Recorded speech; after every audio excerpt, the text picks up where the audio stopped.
The Washington Commanders. I'm adding Vinny back in. Hopefully he's here. The Washington Commanders taking on the Houston Texans. Commanders coming off a big win on Monday night against the Philadelphia Eagles. Taylor Heinicke named the starter this week. They'll head to Houston and take on Davis Mills and the Houston Texans. Texans obviously struggling this year.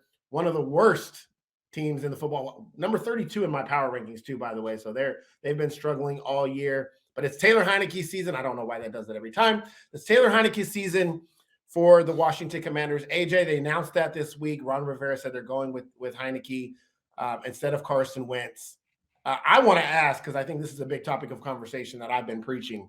And we mentioned it. We kind of hinted to it earlier this year. Is this the end of Carson Wentz? Is it the end? Carson Wentz is a backup quarterback in the NFL. And you're right. We talked about this multiple times. We dropped a couple shorts on it. The word pressure and Carson Wentz does not mix. It's oil and vinegar. And we see that he breaks when it matters the most. He doesn't do enough to keep his job. And sure, you can blame it on the injury, but the fact of the matter is Taylor Heinicke has played better than Carson Wentz. Despite how close it may look, he has played better than Carson Wentz. And if you don't want to say it's by the football, it's by being a leader. It's by being a guy that these offensive players want to play for, want to make plays for. They won 4 out of their last 5 games and beat the number 1 team, undefeated 8-0 Eagles at the time. Because Taylor Heinicke plays football like he knows every snap may be his last if he makes a mistake. And Carson Wentz, for a guy who the NFL has shouted that out for the last 2-3 seasons, does not. So I agree. The next time you see Carson Wentz in a starting fashion, in my opinion, is something like Geno Smith, where he goes somewhere and he's been a backup for 3 seasons. He knows it oh too well. They don't make a choice. They let Carson Wentz go out there next year and see if he can relive some of his glory days. And I do think this is another end of an era for Carson Wentz. I gave him my vote of confidence when he went to the Colts, and he made me look stupid. So I'll never make that mistake again.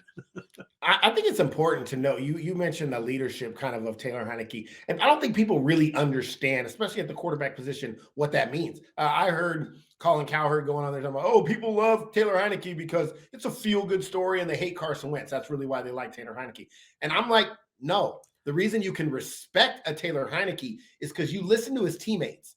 Listen to Terry McLaurin talk about Taylor Heinicke and what he brings to that locker room. It's not always about your skill set on the field. It's about, can you lead men? And we talk about this with the head coaching position, but there are 3 spots in the NFL: general manager, your head coach, and your quarterback. You better be a leader. You better be able to look guys in the eyes and earn their respect. And I think that's what Taylor Heinicke's done. Nobody claims Taylor Heinicke's a great quarterback, but we know what we're going to get with Taylor Heinicke. We know that we're going to see Taylor Heinicke come out on the field and play every game like it's his last game. So I think that's what is important here. I agree. I think Carson Wentz is a backup quarterback, and I think Washington, you see moving forward, is going to have more success as we head down the stretch. I think this is Taylor Heinicke's team, but they believe, and they're playing together, and they're playing better. I still think they'll kind of be up and down, but I think they have something going here. On the other side, we have the Houston Texans. Obviously, they've been kind of a shit show all year long. But they've been able to run the football. And I think that's what the focus has been Dameon Pierce and his kind of rookie coming out party.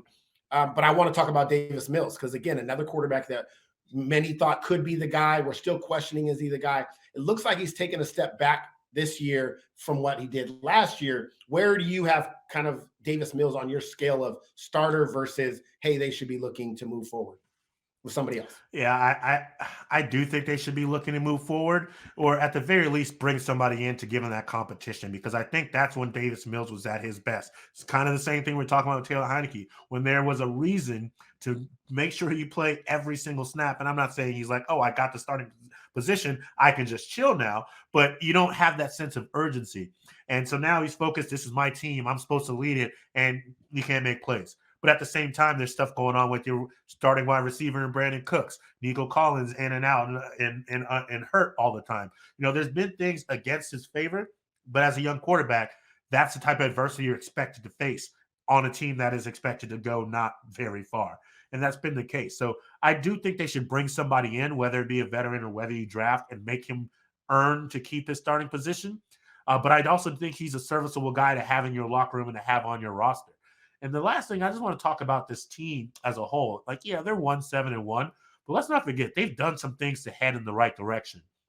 I've got a decent amount of picks. I think they did themselves a great ordeal with their drafting last season. You know, they bring in Derek Stingley Jr. and Jalen Petrie to hold up that secondary, and they've played very well.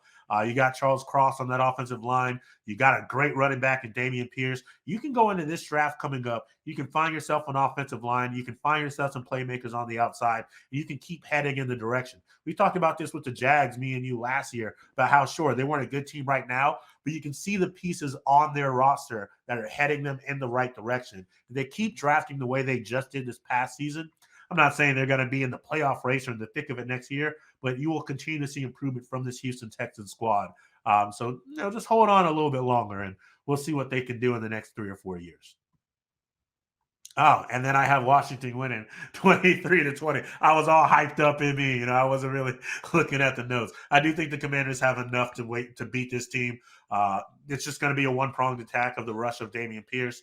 And, I think that's not going to be enough to beat this Washington Commanders team, 23-20 Commanders.